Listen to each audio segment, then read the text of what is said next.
Okay, so this is our second meeting for the holistic spiritual training. The picture behind me is my teacher, your Swami Gitanananda, teaching sectional breathing, something that we will do today.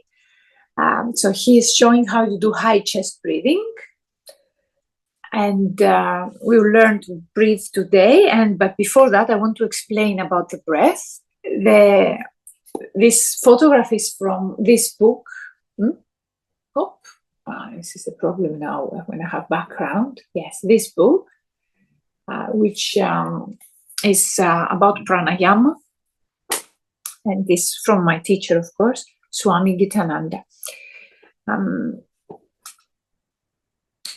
I want to talk a little bit about the breath and explain how we will use the breath and how important is the breath. For me, is the best tool that I have for myself and for my groups, because it's simple, but at the same time, it works. It's not I believe it or not. It works. You do it, it works. And I like this direct results that we get from the breath. For example, for me, always my problem was super thinking, too much thinking. Andrea, can you connect with that? Too much thinking, too much analyzing, too much thinking, even if it's positive thinking. It makes you crazy after a while. The breath is something that if you sit and you say, okay, I will try not to think, it will not work. The mind should be trained, and the mind is trained through the breath. But even if the mind is not trained, if you try a few minutes slow, deep breathing, the mind will slow down.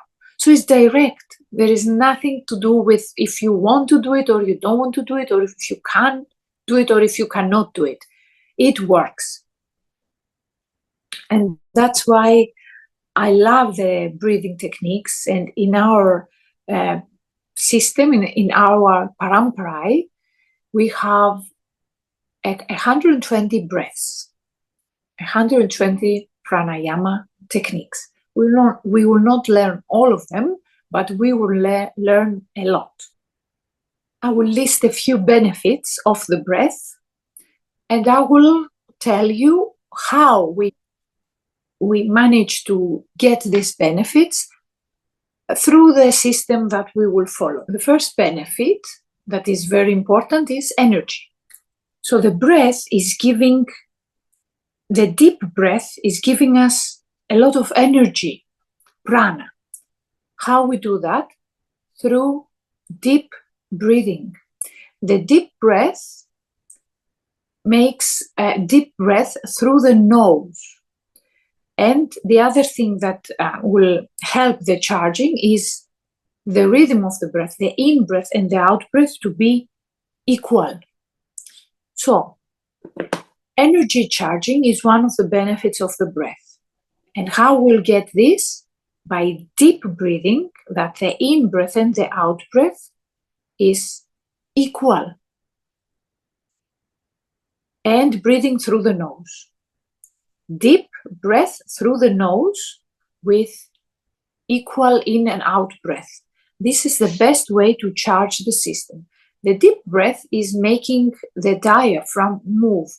Every time the diaphragm moves, the diaphragm is a muscle under the lungs.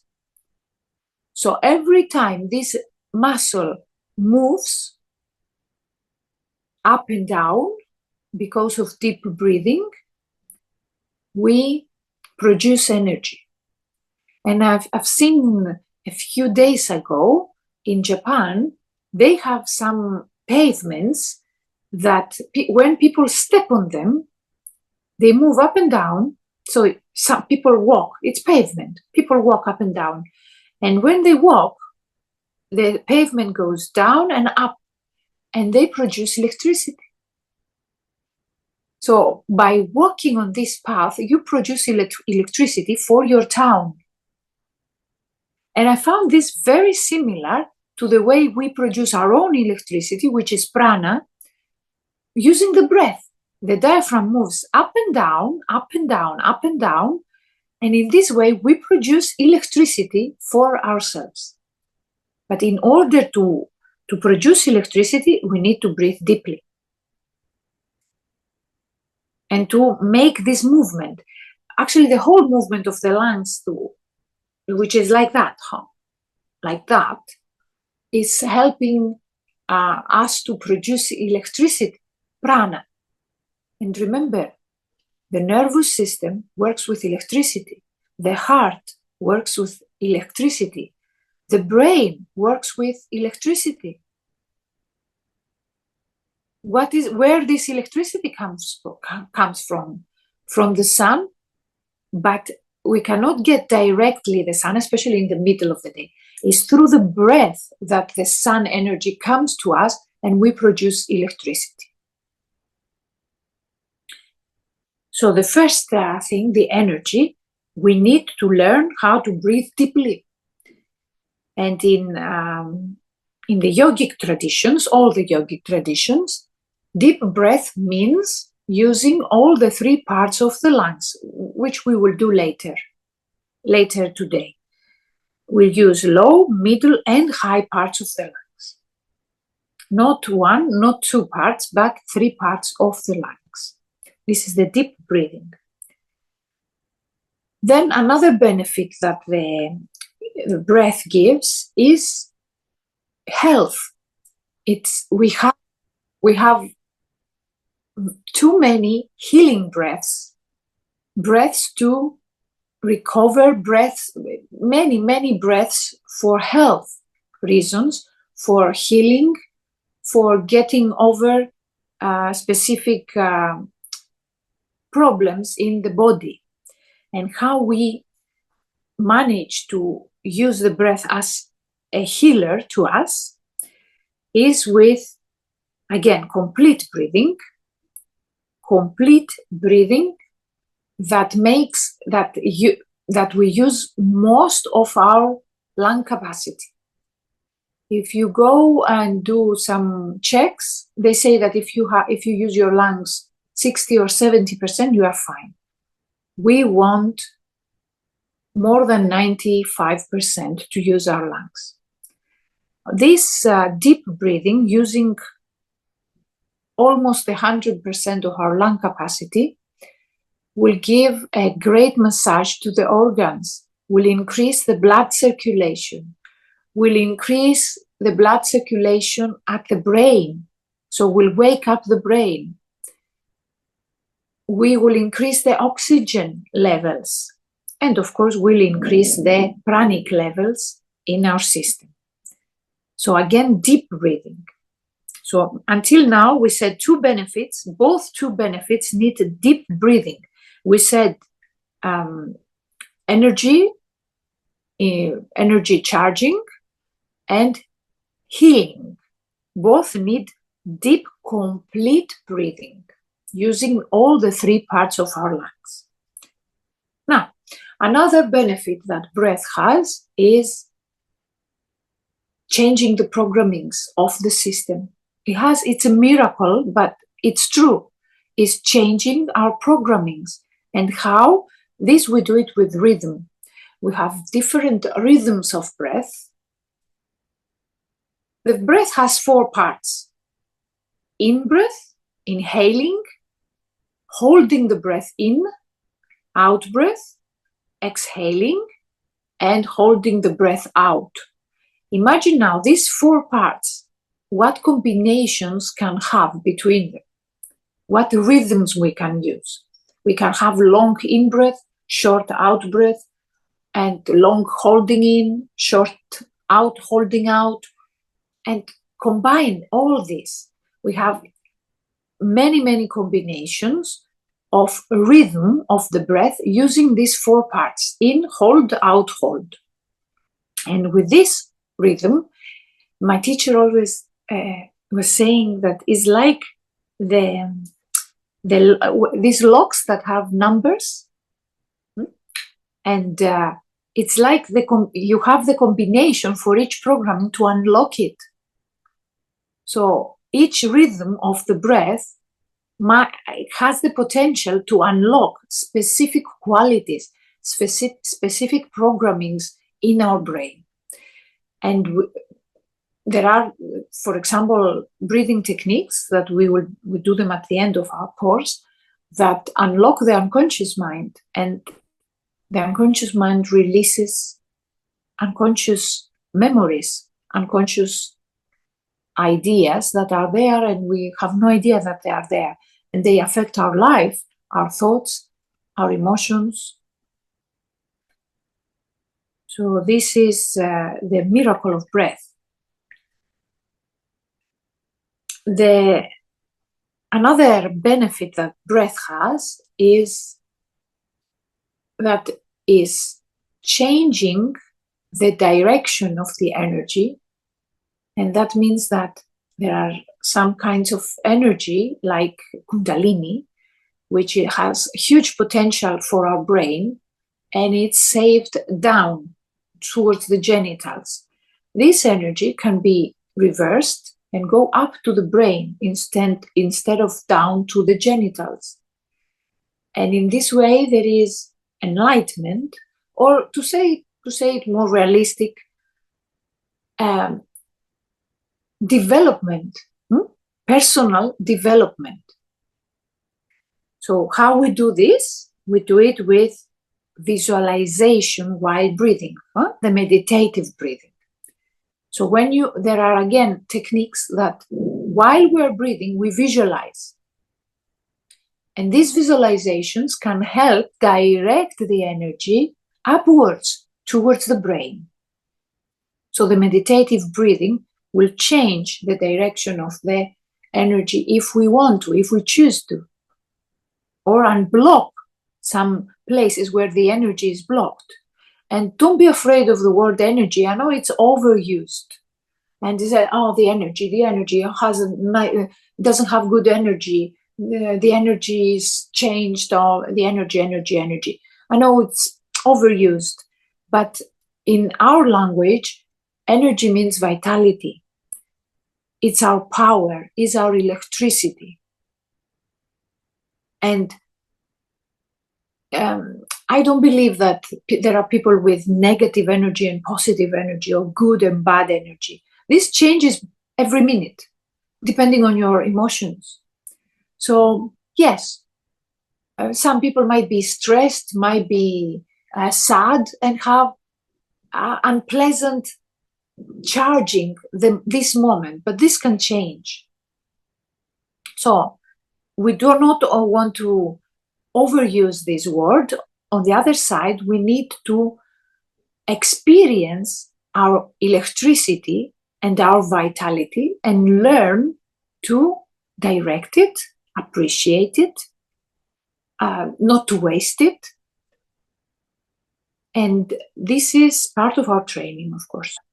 Then, another important benefit that pranayama has is training the mind. The pranayama is an amazing tool to train the mind. We said before about overthinking. So we have the overthinking. We have negative thoughts, unpleasant thoughts. We have unnecessary thoughts. We have obsessions, obsessive thoughts. All these, we can work it out by slow breathing. If you slow down the breath, the mind slows down. And if the mind slows down, you can control it. In a yoga festival in India, once a very nice yoga teacher, said that the mind and the breath are the best friends. So if you cannot control, or if you cannot come in contact with the mind, contact the best friend, mind's best friend. It's easier. You can even do it on your own to slow down your breath, to slowly slow down your breath. Of course, we have specific techniques how to slow down the breath with safety, because it's not safe if you do it on your own. You might affect your heart. But we have very, very safe techniques to slow down the breath so we can slow down the mind. Then we have the mystic breaths that unlock higher qualities in our system. And these, again, are complicated breaths which combine meditative breathing, visualization, deep breathing, and slow breathing or quick breathing. Different rhythms of breath and visualization, and maybe mantra, like sounds, specific sounds. And in this way, we unlock the system because, again, the breath is in contact with the physical body because the lungs expand and squeeze in our body, so affects the body. It's in contact with the emotions because the emotions change according to the breath, and the breath changes according to the emotions. And the mind, because the breath controls the mind waves, and the mind waves control the breath, both. So by changing rhythms and imagining, visualizing, we affect physical, mental, and emotional bodies. And in this way, we unlock, we come in contact with a higher part of us that is beyond these three, beyond physical, beyond mind, beyond emotions. And by coming in contact with that, we unlock higher qualities. And the last use of the breath is to bring us into meditative state. Again, by slow, deep breathing. Deep breathing will increase the pranic charging, the energy, and slow breathing will stop the mind. Slow breathing. But if we stop the breath, the mind will gradually slow down and stop. And what happens after? We get into meditative state. Because the meditative state, the nothingness, the state where there is no thought, is coming where there is energy and when the mind is controlled. We need these two.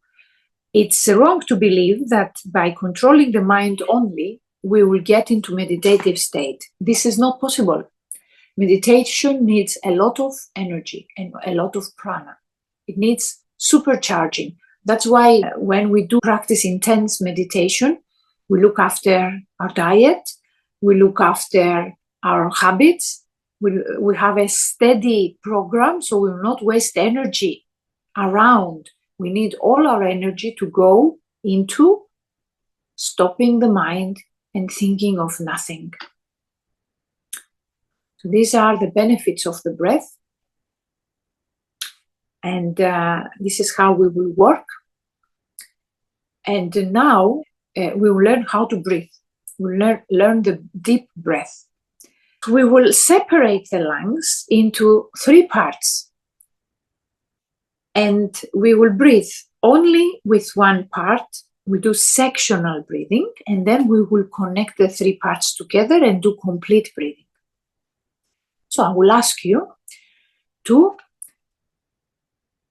first of all, find the lungs in your body. Find. So breathe deeply and see where the lungs are moving in your body. Find them inside you.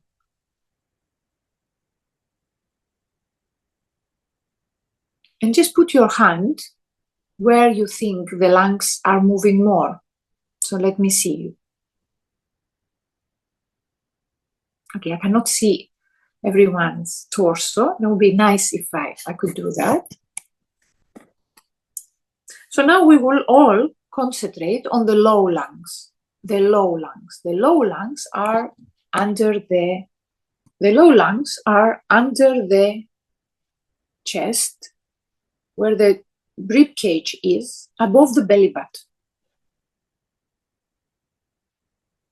So above the belly button, they are not, yes, here at the abdomen, okay? And the low lungs, in order to be full, they go down.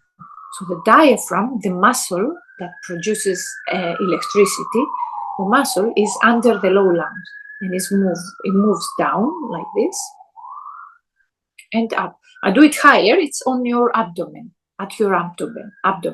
So it moves down and up, down and up. And the belly, when you breathe in, comes out. And when you breathe out, moves in. Okay? So try this. The diaphragm goes down, is pushing the abdominal organs to come out. So you feel like, oh, the belly is bigger. And then the diaphragm moves up. And because the diaphragm moves up, the belly goes in.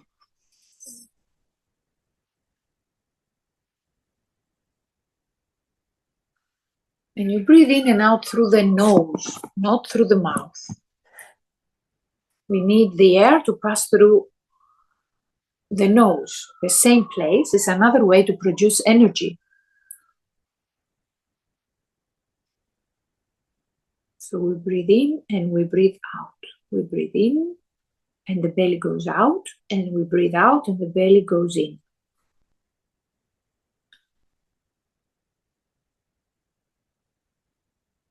Okay? And I can see that you do it because I cannot see anyone moving the chest. That means you do it. Very good.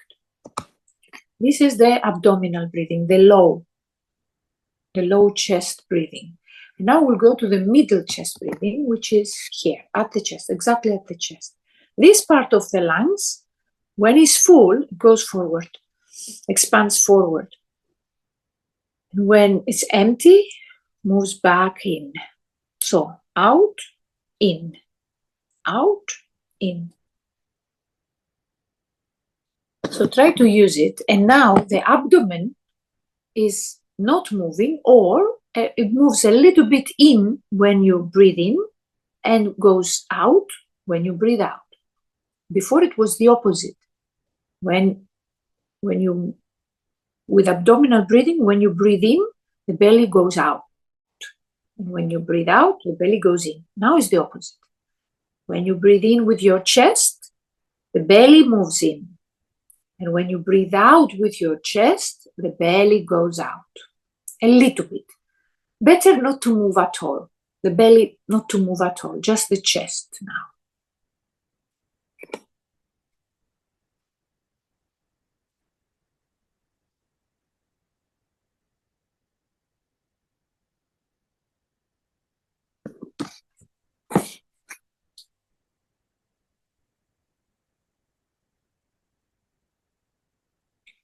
And the high chest breathing, good enough. It's a little bit small, but good. We need it bigger movement, okay? But we'll learn that.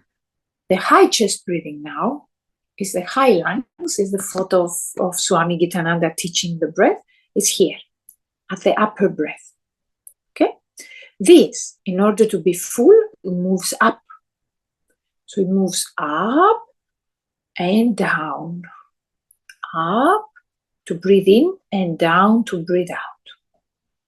This now, I must be able to see all of them to moving. Up and down. So you breathe, try with your chest, but you push the air upwards.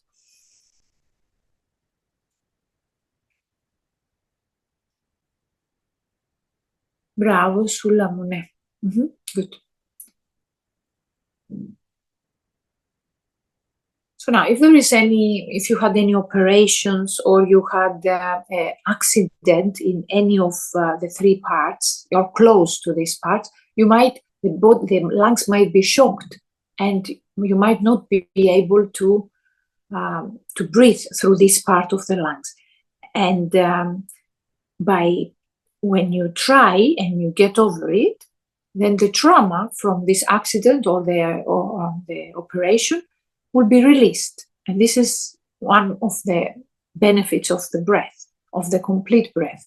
So we need to check. You might have a trauma, or you might have a bad habit, like sitting with your back bent or wearing tight clothes. And this might create a problem in the breathing. And now we want to sort this out. Personally, I used to wear jeans and tight clothes. And after my yoga training, I'm just wearing loose clothes. I cannot even manage to wear a bra.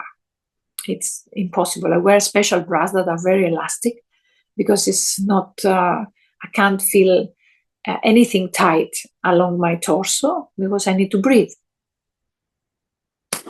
So the abdominal breathing is helping our intestines, stomach, kidneys, liver, pancreas, blood circulation at the legs. With abdominal breathing, you make sure all these are healthy.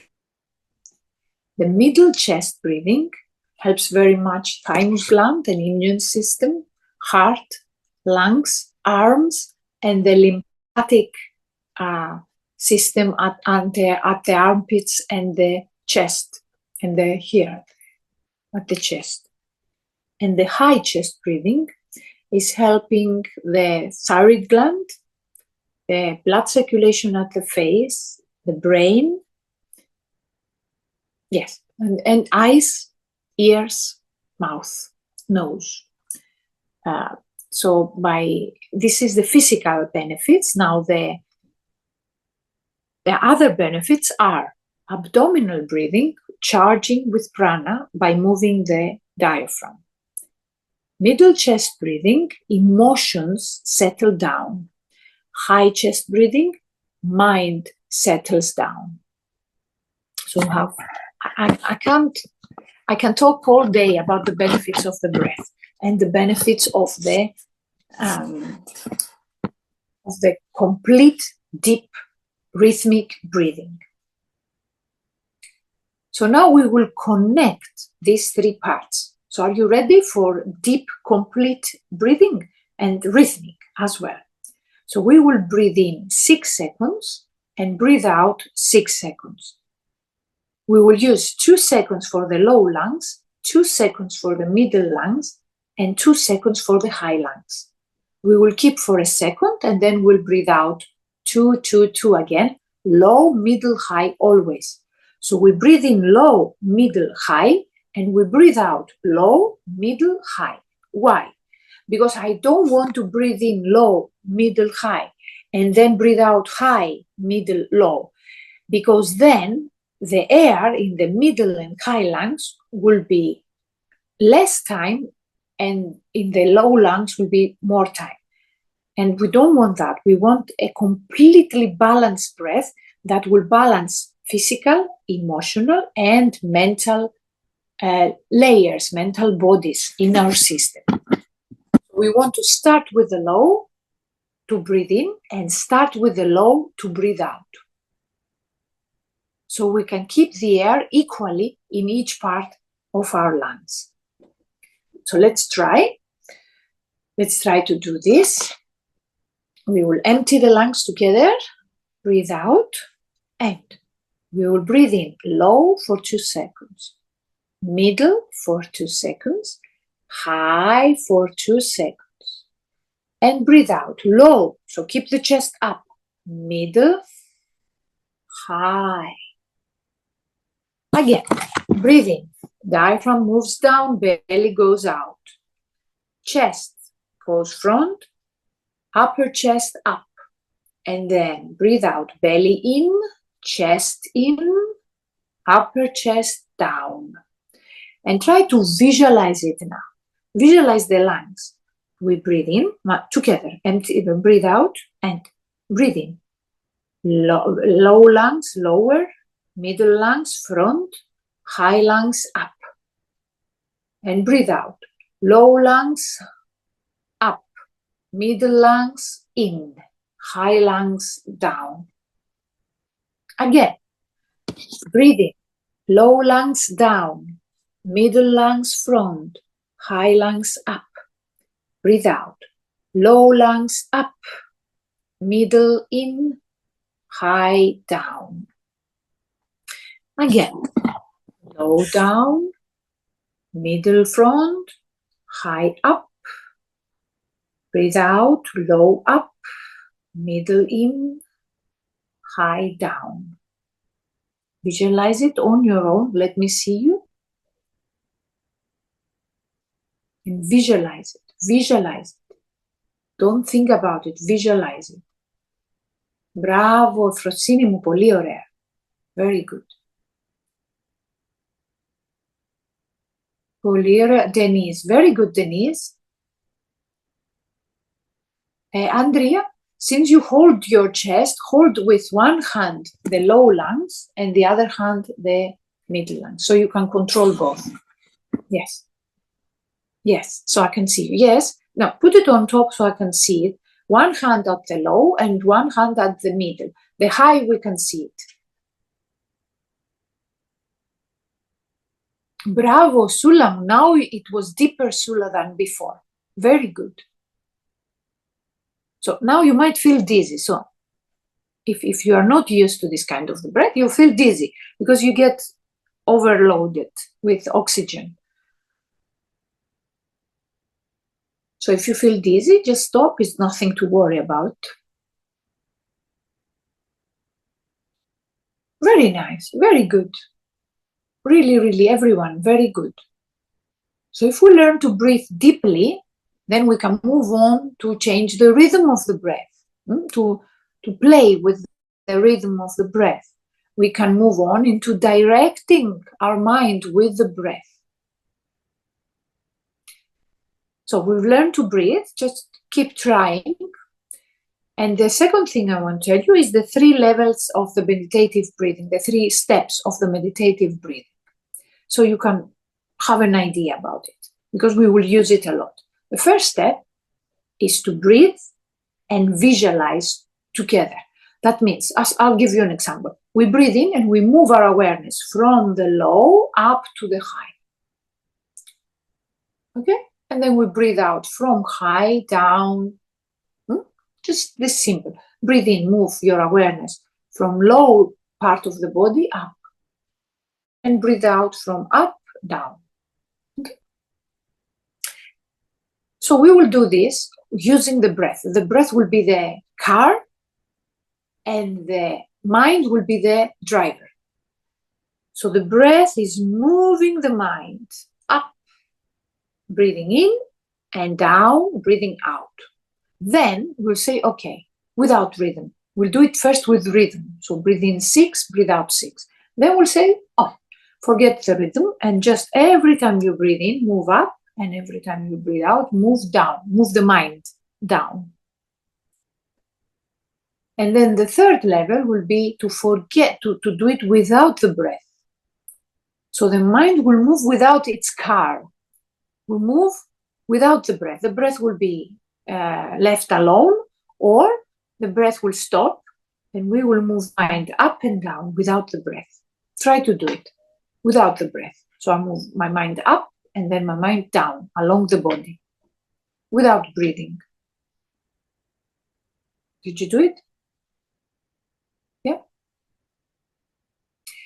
And then if we do it enough, if we repeat it enough times, then you will see that you don't need even to move the mind up and down. The mind moves up and down on its own. It's like you listen to a song and then you sing it inside without choosing to sing it. Huh?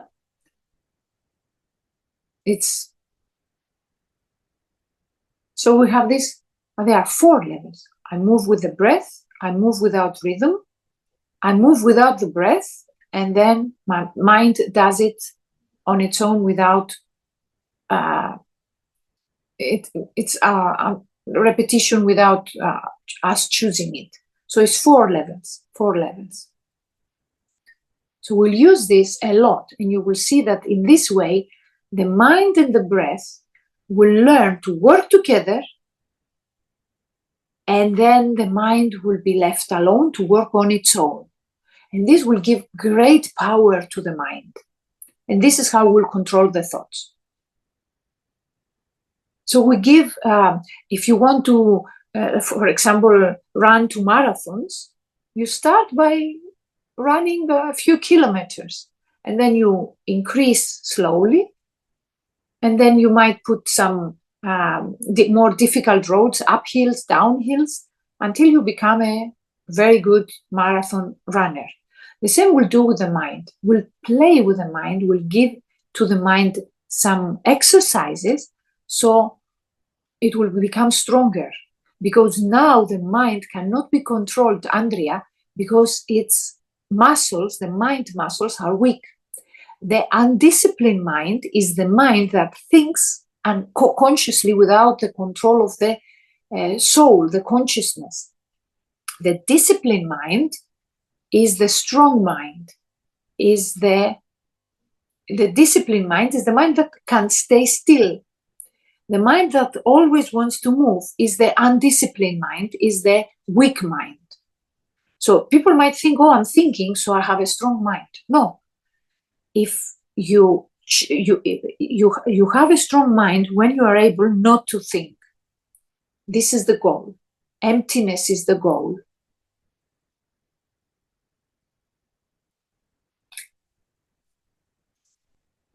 So very nice. I'm very happy with your breath, and almost everyone who said will come, they came. I think one is missing. No, two are missing. Yes, they will get the video later. So this is the breath training. I will suggest you to practice a little bit, to practice complete breathing. At the beginning, you will need to think about it, to think how to do it. But later, it will come unconscious. It will come without you thinking about it, and then we can add the visualization. So until the breath becomes unconscious, it becomes automatic, the complete breathing becomes automatic, we cannot add visualization. We need to learn to breathe deeply with all the three parts of our lungs and not think about it.